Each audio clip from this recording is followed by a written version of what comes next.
So what would be your tips, switching gears to maybe logical reasoning? What is your tips for something like logical reasoning that takes a lot more time and attention to improve than something like logic games? Yeah, sure. Well, logical reasoning, of course, is worth a lot of time.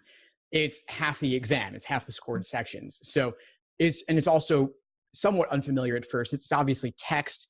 You're reading short, bite-sized arguments, but there's a lot jam-packed into just a short paragraph. And so it's worth slowing down and taking the time to dissect the stimulus thoroughly. What's the conclusion? What's the evidence? What's the gap in between them?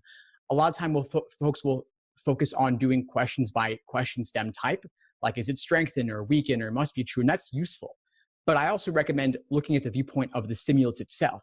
Is it a fact set or an argument? If it's an argument, what's the gap like? Is it a small gap or is it a big gap?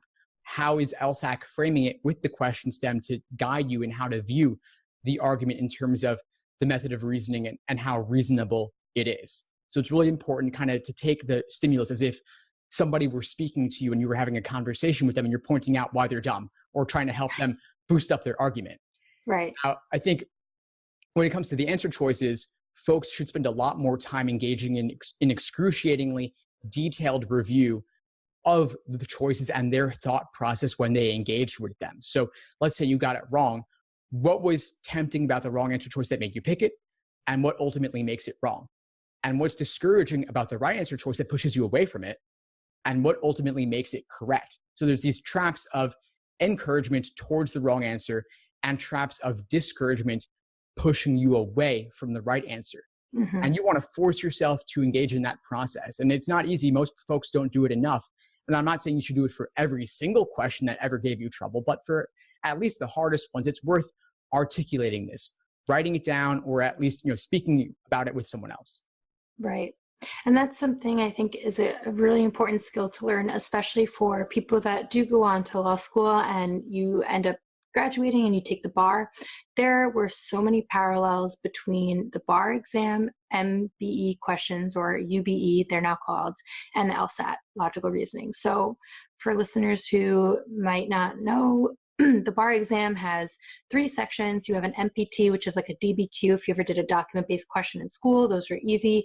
Then you have essays, and then you have 200 multiple choice questions, which are all about substantive topics you learn in law school, but written exactly like logical reasoning with the same tempting answer choices, the same thought process. You really want to make sure you're reading every question answer, because sometimes you get to answer B and it looks good and you're like, all right, this is B, and you move on. But then C would be more right. And people are frustrated by that idea of, okay, it could be right, but more right. But that's just the nature of being a lawyer. And it's the nature of argument, and the nature of logic is that, yeah, some things are right, but some things are better. Some things are fit better into that sequence. And so that was a very, very, insightful way that you broke down the process between facts or arguments, because that is, it does make a big difference in the way that you should read and view the answer choices.